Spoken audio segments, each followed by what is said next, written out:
number 1. Here it is. All right, some of you guys might be in the business looking for a new phone. Well, luckily for you, it is the best time to start looking at a device. If you are in, I would say, a 3-year-old phone right now. So you bought a phone in like 2019 or 2020. The best time to get you a new phone, because you've got like one of the first 5G devices probably, if you're talking about 2019. Low band, only, you guys remember that back in the day it was like the S10 Plus 5G. You bought it from T-Mobile, or Sprint at the time, seriously. Or you bought it from AT&T, right? Those supported the low band stuff and the mid band, but they didn't support millimeter wave. The Verizon one supported the millimeter wave, and it was all sorts of inefficient and power hungry, and it was just horrible, right? If you still have one of those devices, this is a great time to get a phone. Okay, so we're talking February. Actually, they say some of the phones are getting this new chip in December, but I just don't know how many of those are actually North American devices. So, yeah, Josh, I don't know, man. I remember that was a crazy time, man. Trying to keep track of all those different phones. I know the Verizon one was millimeter wave, and I think the AT&T was low band, and I feel like the T-Mobile one was low band, and then the Sprint one was mid band or something crazy. Whatever, right? And then like the following generation, if you got like an S20, right? That was where you kind of got the whole shebang. You got the millimeter wave, you got the mid band, you got the low band, the whole thing. And even if you have an S20, you might be thinking about an upgrade because the S20 doesn't have C-band. Like, there's a whole bunch of reasons to want to get out of one of those OG, original generation 5G phones. So this chipset is definitely going to be worth considering. So if you're in the market for a phone, it's a good time.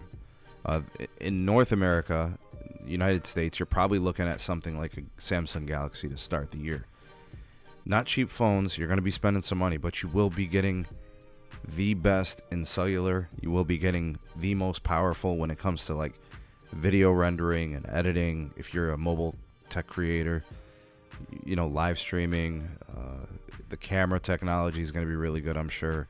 Recording video, taking photos, all the things that power users do, along with just the regular stuff too. It's going to be a really, really good device if it's got this chipset.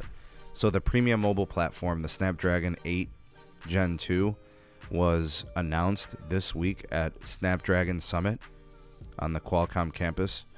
According to Qualcomm, the Snapdragon 8 Gen 2 mobile platform will define a new standard engineered with groundbreaking AI. So that's going to basically kind of be the take home as to what this phone or what these phones are going to be able to do.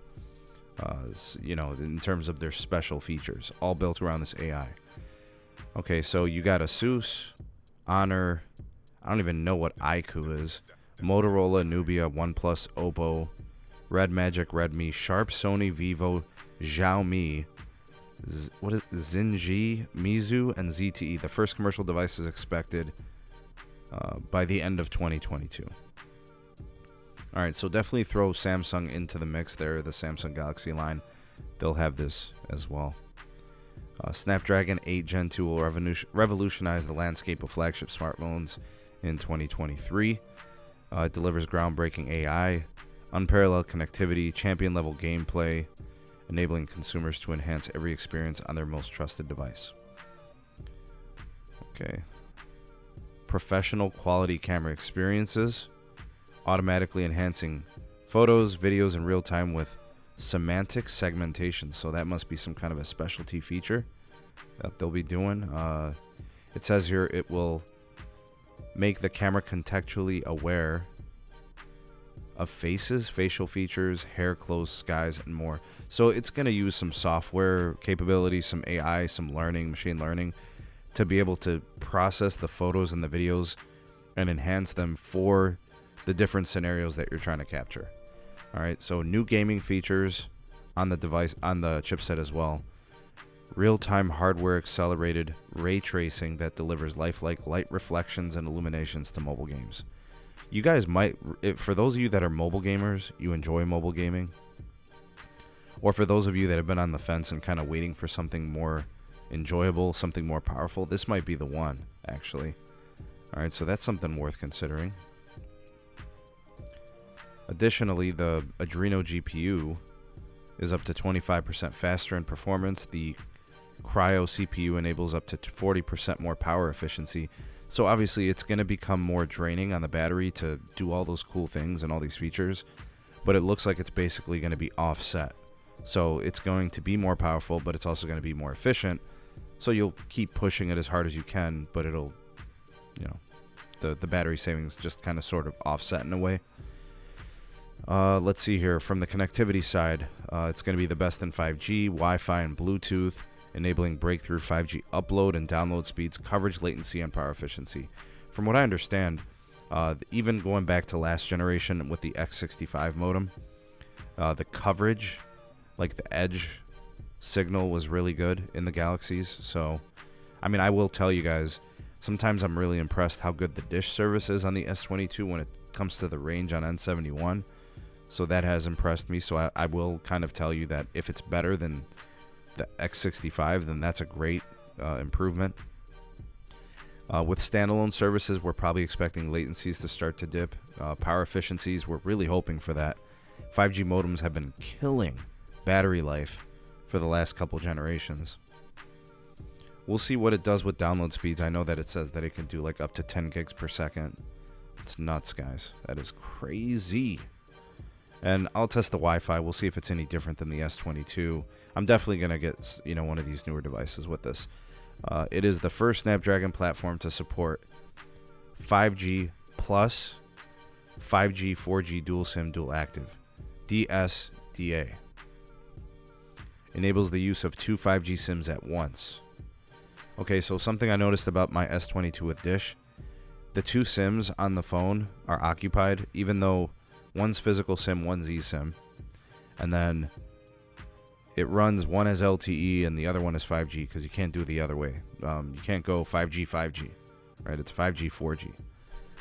So finally we can do that. There's going to be the features in the Qualcomm Fast Connect 7800 connectivity system. The lowest latency Wi-Fi 7. Okay, so we got that upgrade. And dual Bluetooth connectivity. I don't know what dual means. I didn't know that there was dual Bluetooth before, so that's cool, I guess.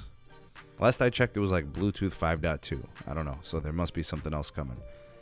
High band simultaneous multi-link enables peak Wi-Fi 7 performance, according to Qualcomm. Okay, multi-link sounds like you're going to get multiple connections on Wi-Fi 7. I wonder if it's aggregating Wi-Fi bands. That sounds pretty cool. Anything else that we need to know? Oh, we should probably look at the spec sheet. All right, so that's kind of your overview. Let's actually go to the spec sheet from the Qualcomm Snapdragon X70 modem RF system. All right. So frequency ranges in 5G, it's going to be compatible, enabled with support for 600 megahertz. Dish and T-Mobile have that. I think US Cellular does too. I think Comcast has 600 megahertz as well. 41 gigahertz, that puts you in the millimeter wave, microwave. I think aren't there some carriers that have like 47 gigahertz licenses? That's still not included, so we're at least another year out for that. And I think that's Dish and T-Mobile actually, so that's disappointing. So you won't be seeing phones connecting to those bands at least until 2024. And that's not a guarantee either, apparently. Here's something big for you. 4 carrier aggregation on the downlink for 5G.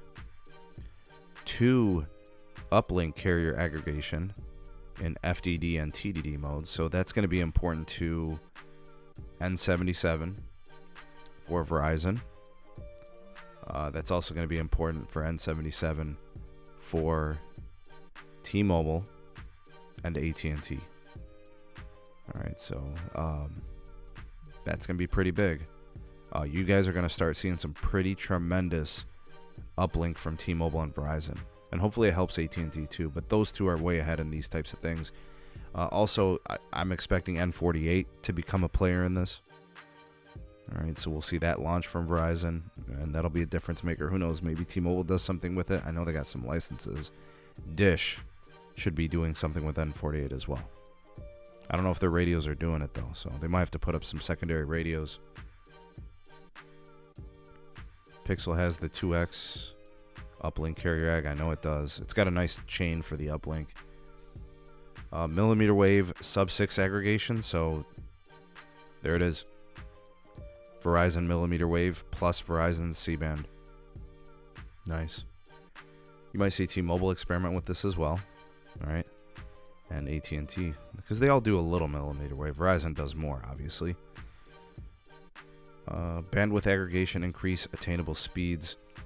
It says here, optimizations, AI-powered optimizations for sub-6 gigahertz and millimeter wave links for improved speeds, coverage, mobility, and link robustness. Multiple antennas to extend battery life. That sounds like a plan to me. Looks like they are really serious about addressing the inefficiencies in the battery life problems with 5G modems.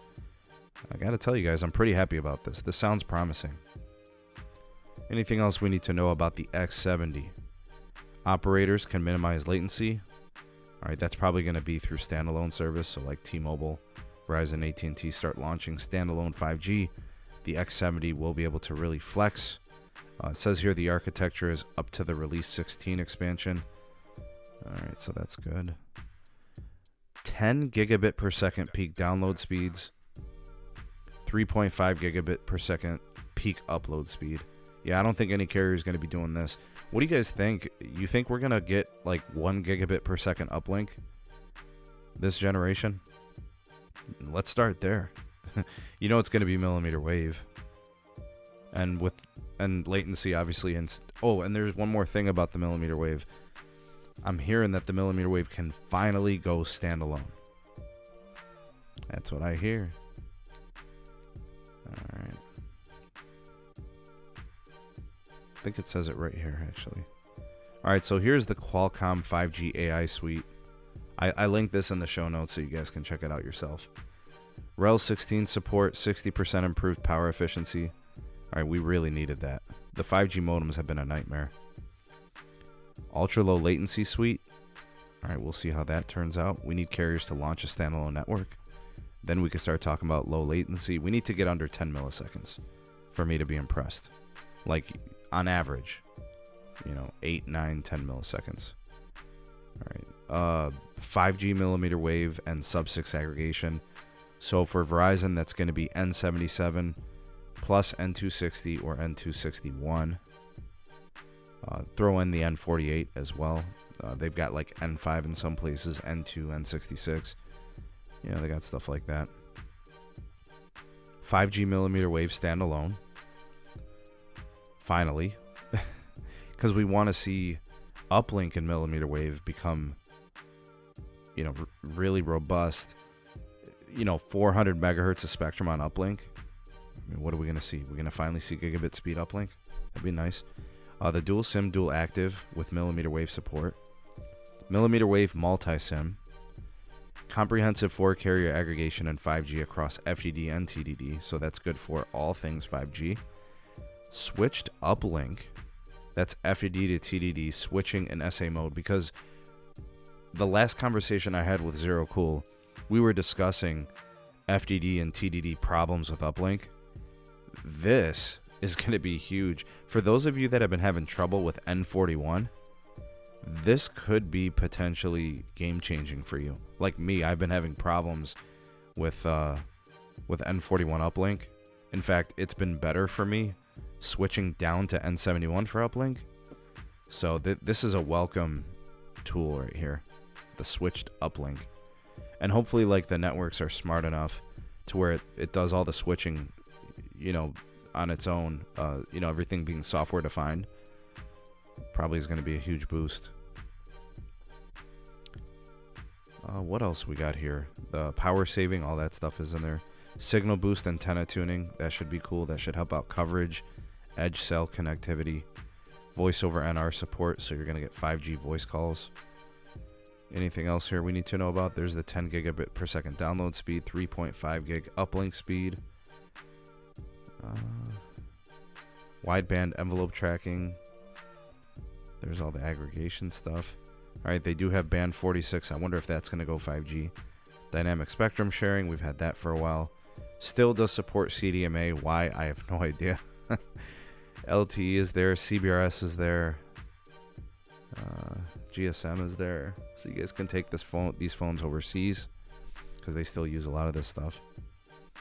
The multi-SIM setup looks good. Oh wow, 8 carrier millimeter wave. I think we have that now.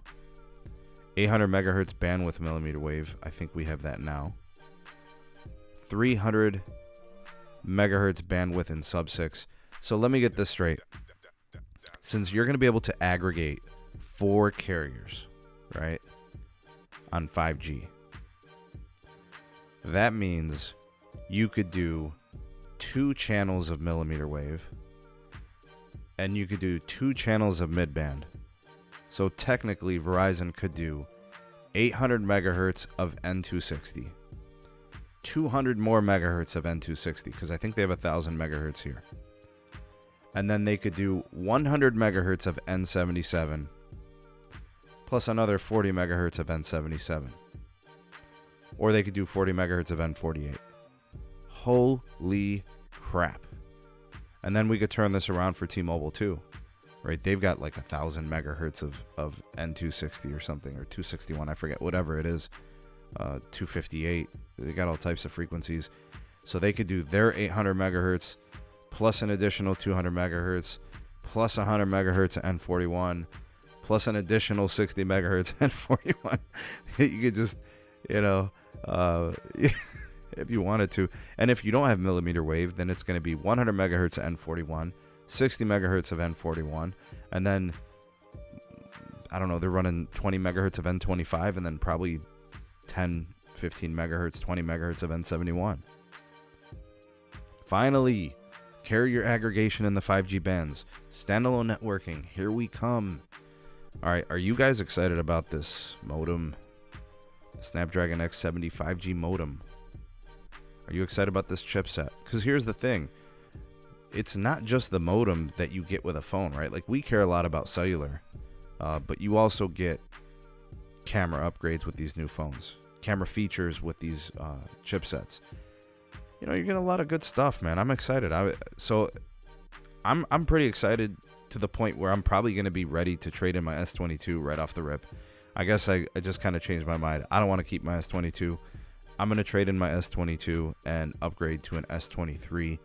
I think the only question there is, do I get an S23, an S23 Plus, or an S23 Ultra? Oh, thanks, Jason. I'll definitely have to check that out. Actually, no, I think I did watch that. I think I did. Yeah, he does a pretty nice job. Gary Explains is a good channel. If you want to learn some of the technical stuff that goes on with these chipsets and these mobile chipsets and modems and stuff, he's pretty good. Yeah, Ohio Real Fan. The S23 Ultra, it's a beast of a phone. But you got to remember, I'm not sponsored, man. I don't have anybody helping me finance these devices. I got to pay for these things. Oh, man. He said, don't get the other two.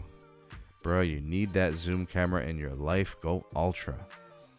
I've been liking the cameras that the Pixels have offered, but maybe it's something to consider. Maybe I should switch up, man.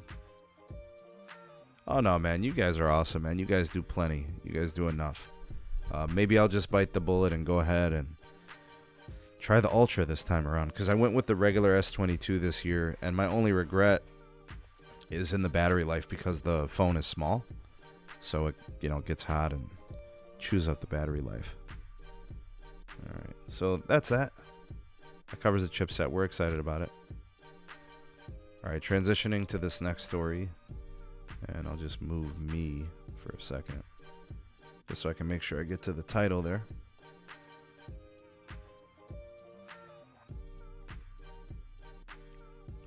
Oh man, we got a winter storm coming into Cleveland. Oh god.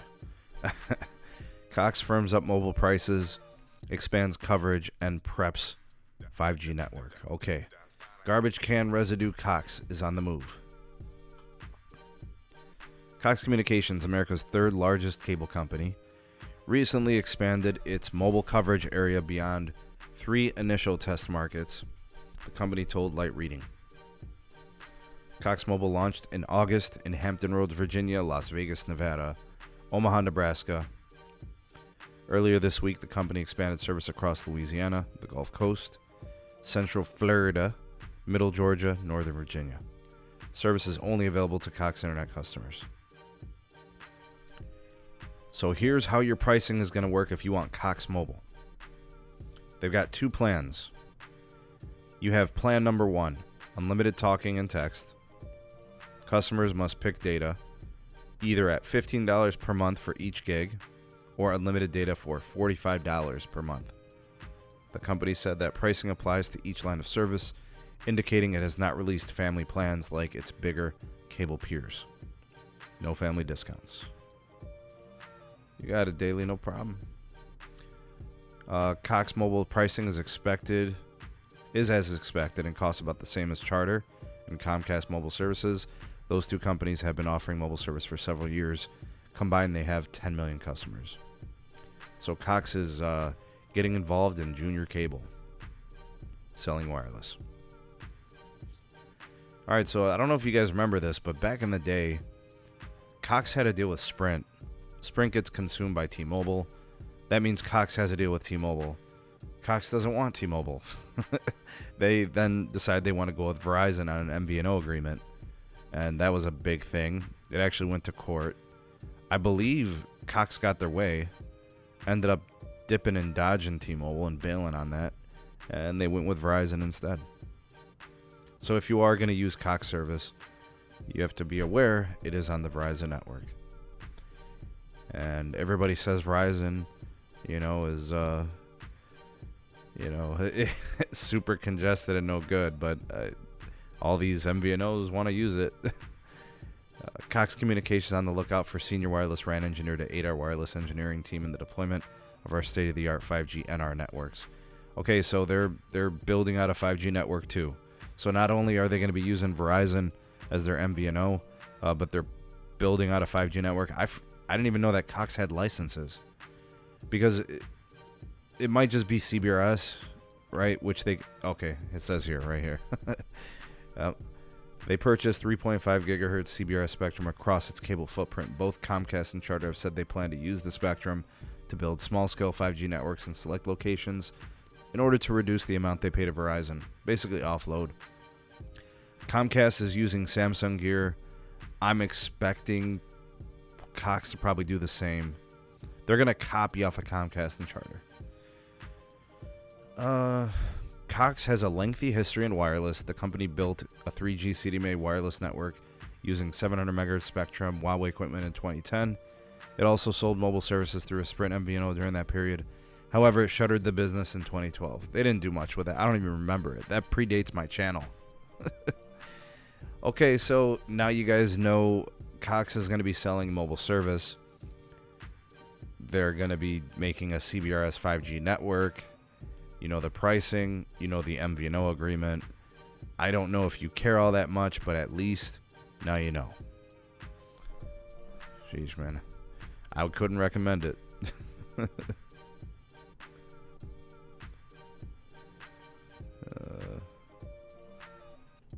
Next story. Link is in the description for this one too. Let's move Sneed. According to OVBI, gigabit subscribers have increased 35% in 1 year. More people getting gigabit service. According to OVBI. Okay. The number of gigabit subscribers is growing fast. 35% increase in gigabit tier adoption, from 11.4% to 15% during Q3 2022 and the year ago quarter. All right, now that's not like a huge jump, going from 11% to 15%. It's a 35% increase, but it's still not really a big jump.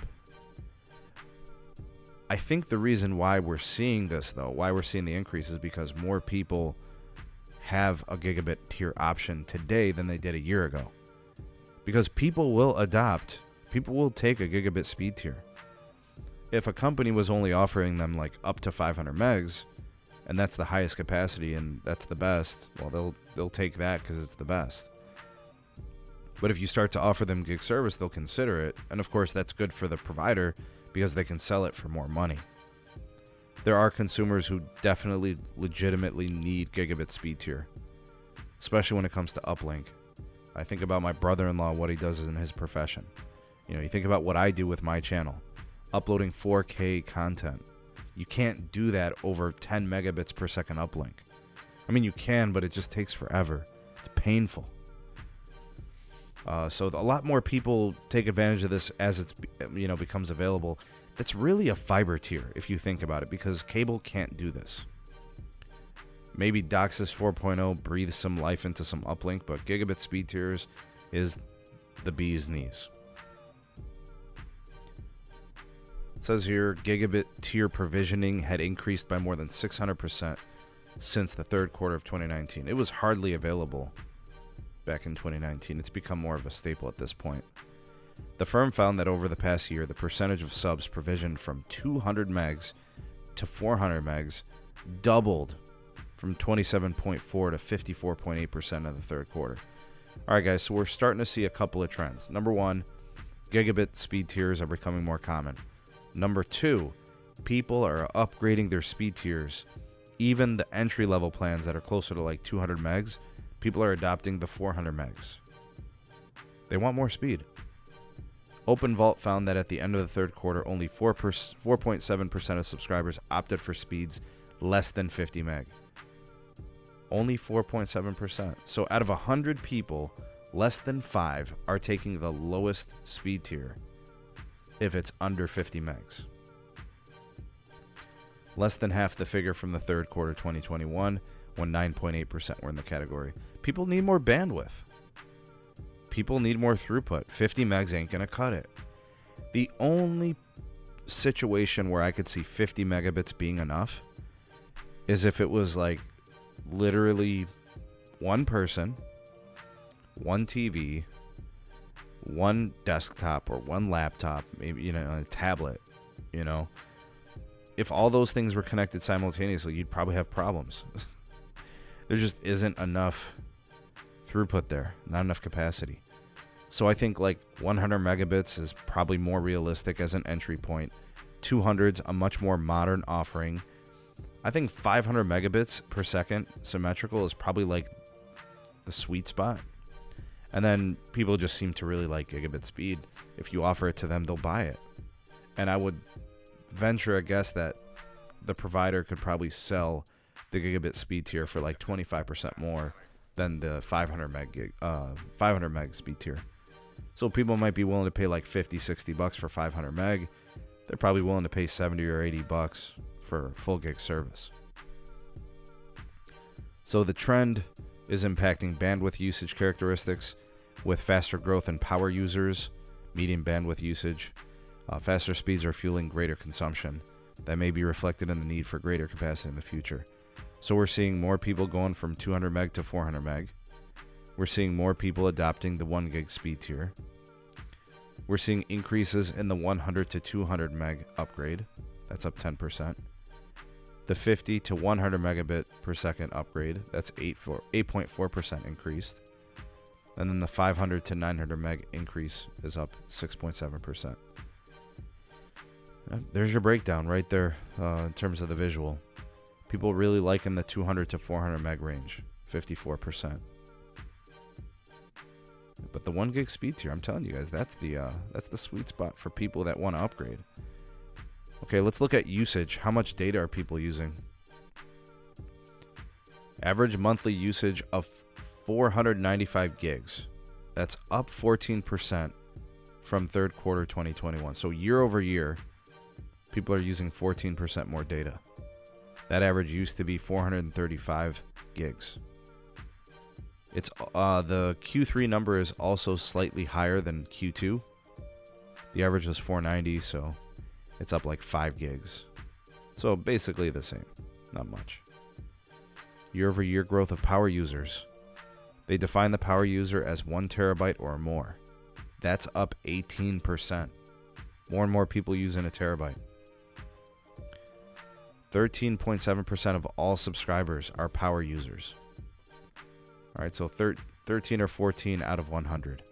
The superpower user category of consumers, 2 terabytes or more, rose 15% during the same time frame. There's more super users.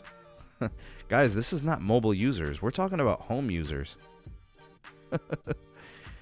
Participants in the FCC ACP program consumed 615 gigs of data, 24% more than the general population. So people on the ACP use more data than people who are not.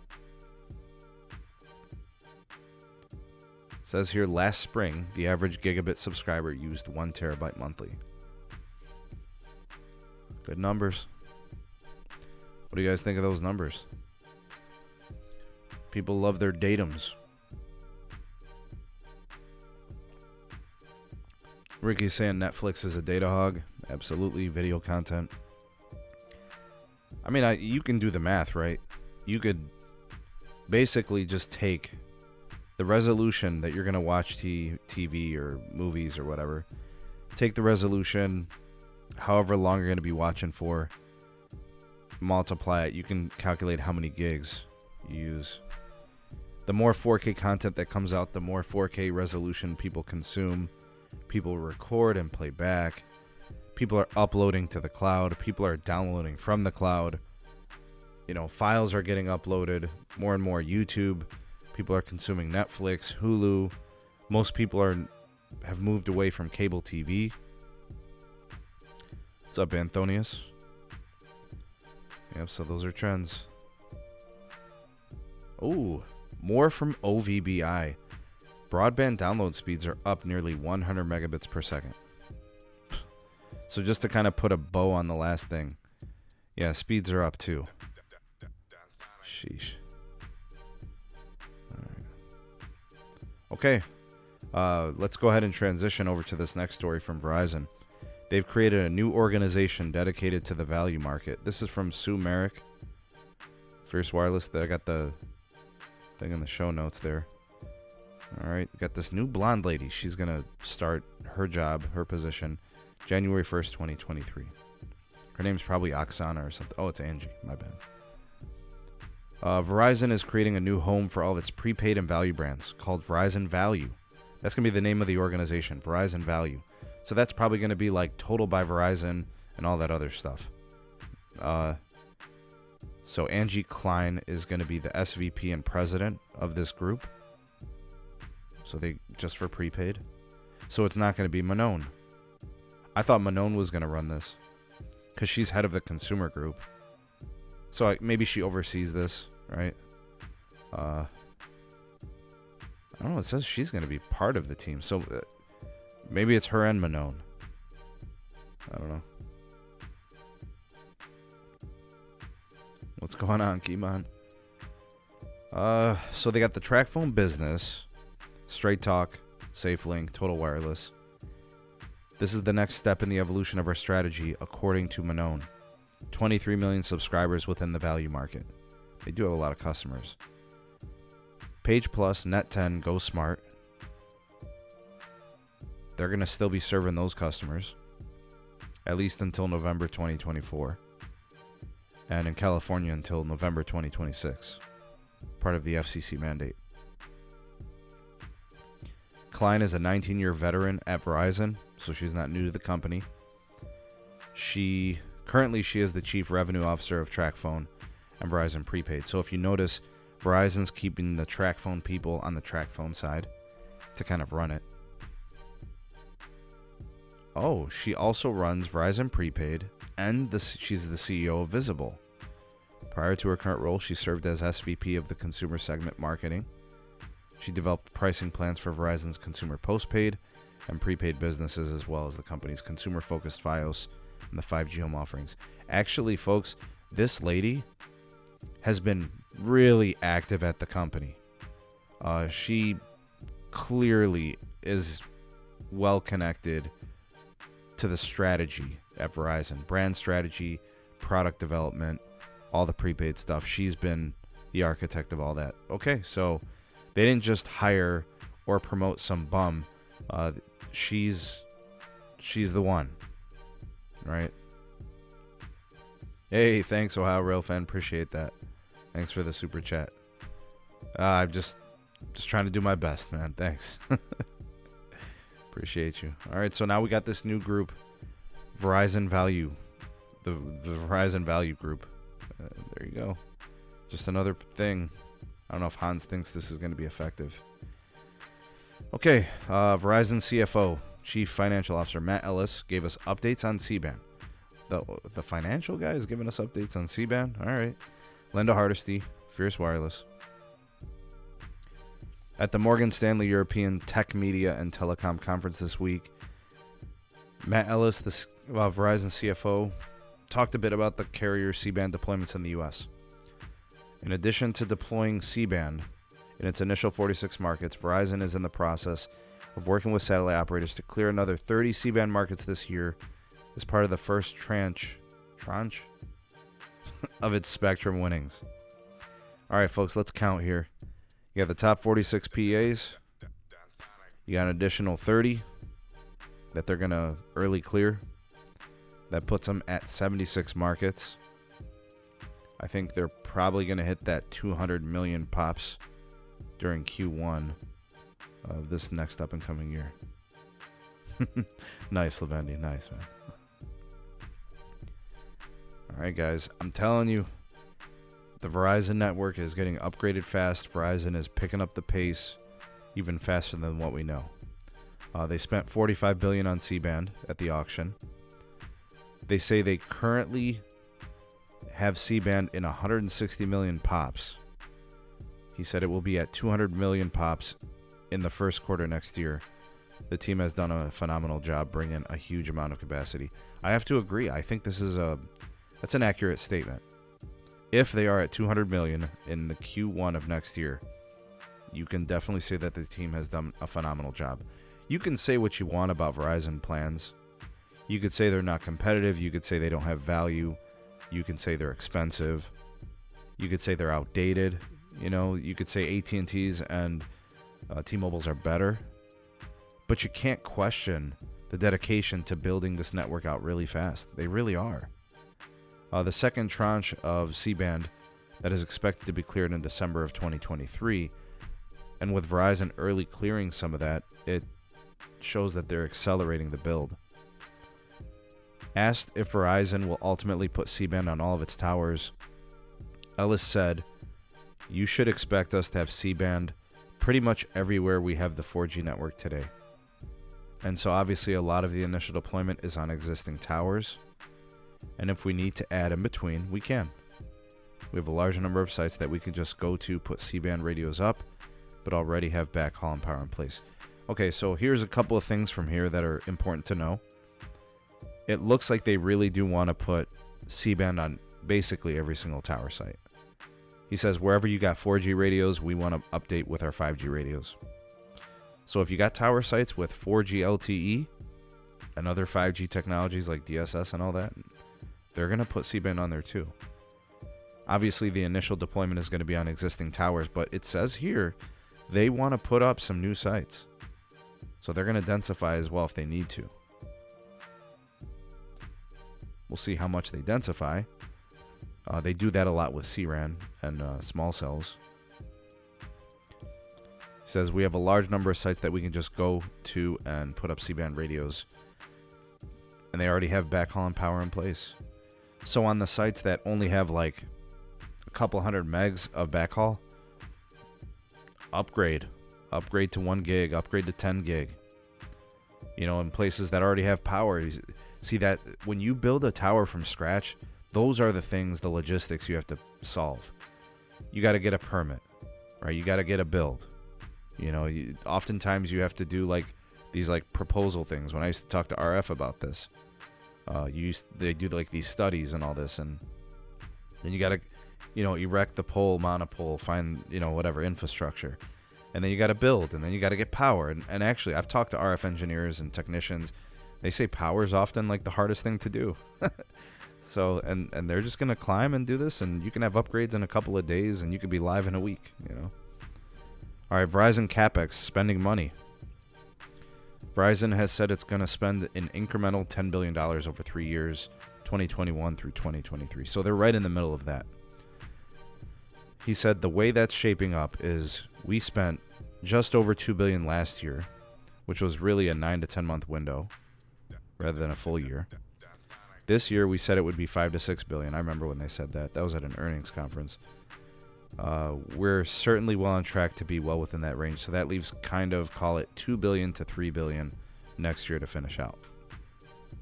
Most of the money is spent, folks. They spent 20% of the $10 billion in the first 9 to 10 months.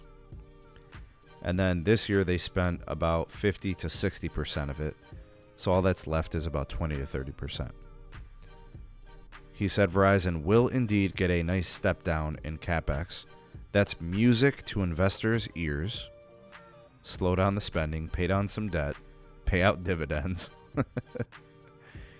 So there will be a step down in CapEx in 2023, a slight one, a huge one in 2024.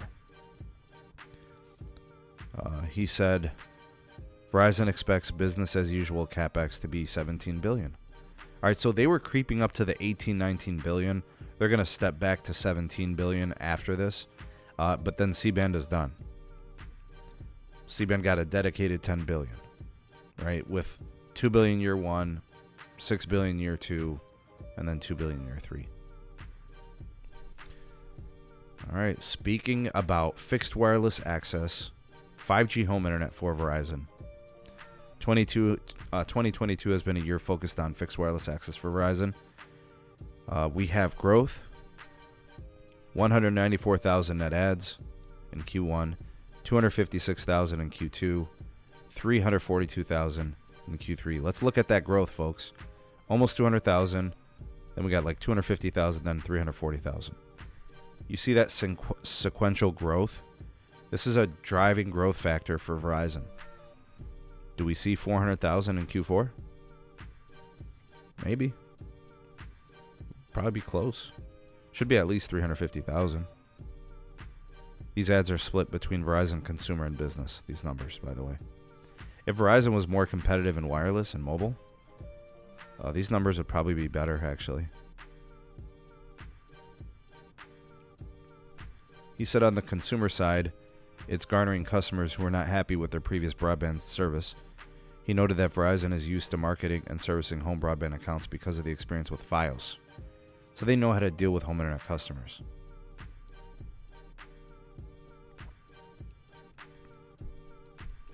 Similarly, on the business side, a vast majority of the new FWA connections are primary lines coming from subscribers that are seeing the value of the product versus what they were using previously. During Q3, Verizon passed 1 million sub number for its fixed wireless, so 5G home. They still expect to hit 4 to 5 million customers by 2025. So that means if they're going to hit that number by 2025, they're going to have to get at least 1 to 1.5 million customers in the next 2 years for those 2 years, right? Because if you've got 1 million now, and if you average 1.5 million per year for the next 2, that puts you at about 4 million to get you, to 4 to 5 million by 2025, because you got to do it in about 3 years to hit that mark. All right, so they're going to have to hit their mark. They're going to have to add about 1 million customers, but they're there. They're at that pace. To get 1 million customers in a year, you need 250,000 a quarter. They're right around there. I mean, look, Q4, I want to show you guys something. Or Q1, they had 256,000 subs added. They didn't launch C-band until January 19th. And those pops covered were limited. They've got more and more pops ever. And this is why this number is increasing. It's reaching more people. They're going to free up more C-band, right? They're going to increase the channel depth. And they're going to open it up beyond just the top 46, top 70, top 80 PAs. They're going to be in the next 100 PAs, right? Or I should say like the 100 PAs. That's where they're going to build. And they're going to have lots of spectrum, too. So they're going to get it. T-Mobile has talked about how it offers fixed wireless access on a sector-by-sector basis. Verizon does some of that as well, but it explains its fixed wireless access differently. I've said this before. I see Verizon building dedicated capacity on their network for fixed wireless. T-Mobile, on the other hand, just sells extra capacity that just happens to be on sectors. A little bit different here. Verizon is doing fixed wireless access on LTE, millimeter wave, and C-band. He said there are certain areas where LTE network has capacity. Those would be CBRS sites, small cells. He said that's location by location decision. Where we think the LTE network has the capacity, we can monetize it with fixed wireless access in addition to mobility. Verizon also has millimeter wave spectrum in dense urban, which may be ripe for fixed wireless. Currently, Verizon's 5G fixed wireless access is only available in the markets where it is turned on C-band. Those are places where they typically have millimeter wave as well. Verizon also sees fixed wireless access as a sales opportunity for mobility and vice versa. So the mobile access feeding into the home internet and then home internet feeding into mobile. And then they've got discounts if you bundle up those services. More than 2/3 of its consumer fixed wireless access broadband customers already wireless customers. So basically, it's very likely that if you have the wireless service with Verizon, you're willing to try the broadband. All right, good insight from Matt Ellis at that conference. Next. This was kind of an update early in the year. I wanted to give a shout out to Carlos S. Tech, who was discussing this on Twitter. Carlos, I agree with you, man. The fixed wireless access is going to drive one fiber expansion. In order to properly build out a fixed wireless network, you still need fiber. High capacity fiber, and owning it is essential. Verizon wants to, run their native fiber, one fiber, to their tower sites at a rate of about 50% of their sites. That could expand. They're seeing the success, they're double dipping. Remember, they can sell fixed wireless access off their fiber. They support their own mobile network. They can sell to business, enterprise, right? They can sell to other tower companies, right? Crown Castle, American Tower, AT&T if they don't have fiber there, T-Mobile, right? We know that T-Mobile doesn't want to do business with Verizon, but they might not have a choice,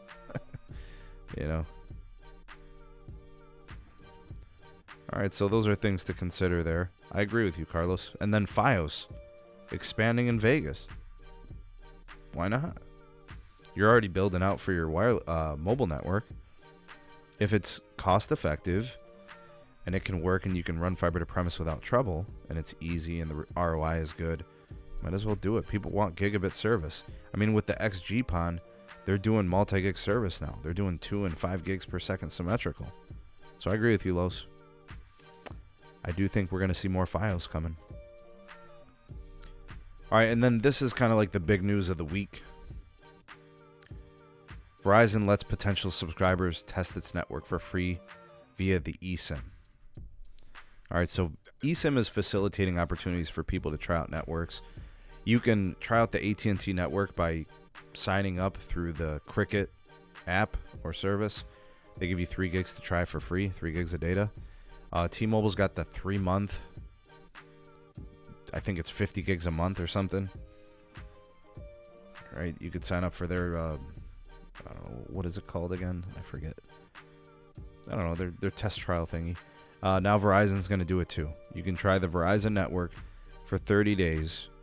No contracts, no agreements, no credit cards, no nothing. No background checks, nothing. So T-Mobile's kind of made these carriers have to respond. Now, I've already discussed this many times with my contact at AT&T, and they made it very clear to me that they were pushing for this a long time ago. But it goes to show you, man, it's hard to make things happen at these big carriers. But it's good. I'm glad that Hans is finally doing something really, really good. They are being more competitive here. Verizon is following the footsteps of T-Mobile in this instance, right? T-Mobile kind of started it. Verizon was doing it through Visible, but Visible is not Verizon service. It's bottom of the totem pole, lower priority access. You know, it's limited in a lot of ways. People want to try like true Verizon. Now they can do that. And all this possible with the eSIM. The nice thing about the Verizon service is it doesn't have to be just iPhone. You could do it with an Android too, so that's cool.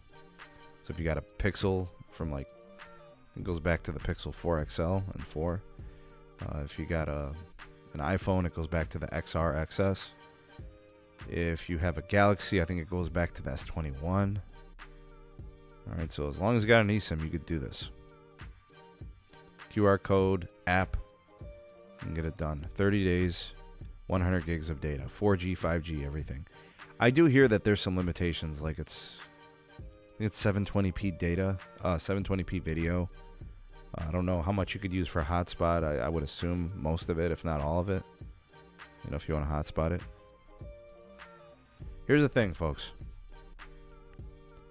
If you left Verizon because of pricing, you don't care about this. You know what the Verizon network can do. You had the Verizon network. If you left them because of pricing, this is not going to entice you to come back. If you left them because the network was fading, and it's been a year or two, and your market got like C-band modernizations and 5G upgrades, backhaul upgrades, millimeter wave, C-band, all those things, full LTE and 5G modernization, maybe you want to give them a try. Maybe you've been reluctant to try them because you've been happy with T-Mobile or AT&T. Maybe you want to see if the grass is greener on the other side. This is not going to get the people back who said Verizon was expensive, I'm leaving. This is specifically going to get people who left Verizon because the network was lesser than it used to be, less reliable, problematic, congested. Those types of people would probably try this to see if things have improved where they are. I think also maybe people who are possibly fed up with either AT&T or T-Mobile potentially. Maybe AT&T has been fading in your market. Maybe AT&T has had call drops or data failures, or it's been less than reliable. Maybe, you know, similar situation if your T-Mobile experience has been less than ideal.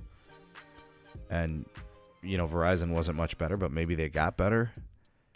You should, I mean, if you're a consumer, right, it is in your best interest to take advantage of these opportunities. And no, you don't need 3 months of Verizon service to decide if it's good. You need 1 month. You need 100 gigs. I think that's plenty to decide if Verizon has improved enough and it's better and all those things. You don't need 3 months of service. And I'll say the same thing about T-Mobile. You don't need 3 months of service to know if T-Mobile's any good. You just don't need that much. You need a month. You're going to go to work, 26 times. You're going to be home all the time. You're going to go to your friend's house. You're going to go to the gym. You're going to go to the movies maybe. You're going to go to the park. You're going to drive several different freeways and highways, and you're going to go shopping and go in all these stores. All that can happen in a month. You don't need 3 months. So I think this is plenty good. T-Mobile now has a trial service. AT&T has the Cricket trial service. And now Verizon has a legitimate trial service. As of right now, AT&T is the only company that is truly dropping the ball. In a major way. I think you got to call a spade on this. AT&T should be offering a very similar trial experience to like what Verizon is doing. A month, 100 gigs, that should do it. Why T-Mobile decided to do 3 months, I have no idea. Because that's essentially like a summer. Like, I'm not even joking. If I was going to go overseas for like a month on a vacation, I would just activate a T-Mobile line. I hope it includes all that stuff that they talk about on that travel thing, that travel perks and benefits. This is good. And no, Verizon wouldn't have did this unless T-Mobile was doing it. Big trust. Big trust. And I think AT&T is next. They'll offer through the postpaid, just like Verizon and T-Mobile. I think that's coming. All right, next, and this one kind of a build, kind of a spin-off of the Verizon fixed wireless access. T-Mobile talking about fixed wireless access as, with overlay architecture. This is just a reminder, and this, like I said, connects back to the Verizon story. So Verizon is going to add 4 to 5 million subs on their fixed wireless access 5G home internet. T-Mobile's shooting for like 7 to 8 million in that same time frame. When is T-Mobile going to actually change their approach, build out millimeter wave, start building capacity on the network instead of trying to just sell the excess? According to Neville Ray, the president of technology, it's not changing. They're going to be just focusing on, selling the excess capacity. They're not trying to create capacity for fixed wireless. They're just saying if they got extra capacity, we'll sell it to you. Meanwhile, Verizon's like, we'll give you a dedicated QCI.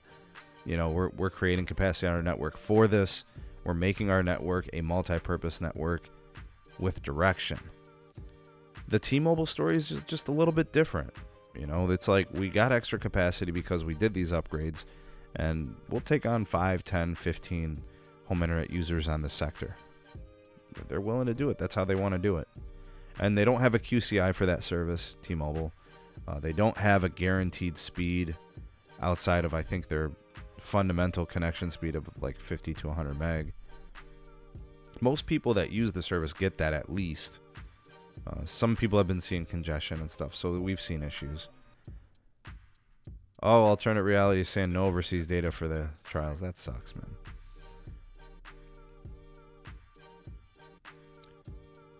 I don't know, guys. Based on what Neville Ray is saying here, there's some indications they'll do some millimeter wave. It's not going to be like what Verizon does. It's going to be more situational. They're going to pick their spots. They're going to try to get, they're going to try to do it very strategically, They're going to wait for customer premise equipment to get better. 3GPP standard type stuff. As much as it pains me to say it, just don't hold your breath.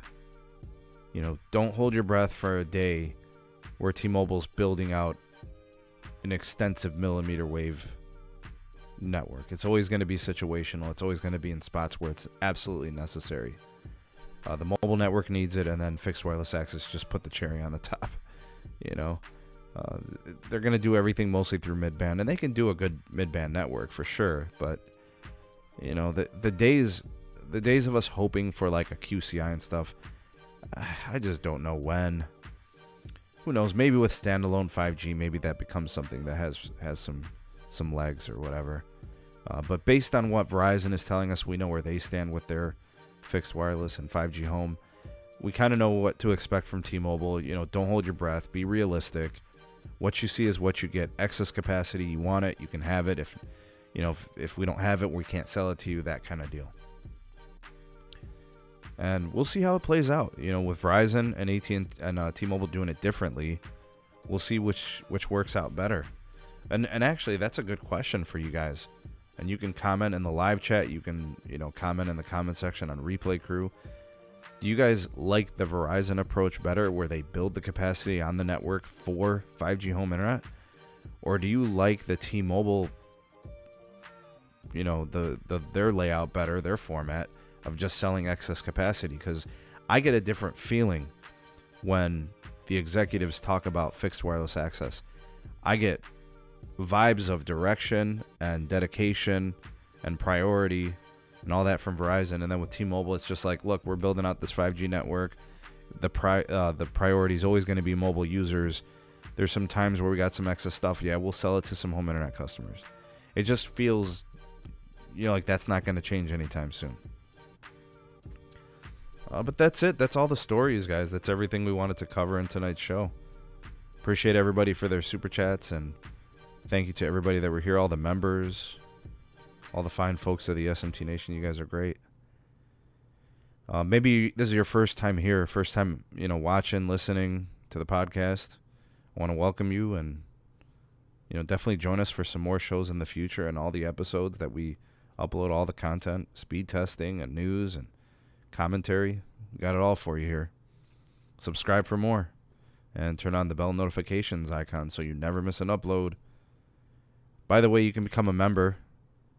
There is, next to where the subscribe button is, the option to become a member and support us. You can get early access to videos and some other perks, exclusives, and stuff like that. Appreciate that. And then also the Patreon page. We do all types of goodies there too. That's it for this one, folks. Thanks for being a part of the show and hanging out with us. Hit me with your favorite hashtag. Hashtag 2LiveCrew. Hashtag ReplayCrew. Hashtag Ravioli Gang. Y'all the goats. Hashtag Mod Squad. Thank you. Good night to all. Ohio Rail Fan. AR. David. Michael. Thank you guys, man. Josh. Ricky. Good show. Glad you enjoyed it, man. Hashtag no. All right. Nice, Ender. All right, y'all. Let's ride out. Appreciate you for being here. We shall see you soon. Thanks for watching.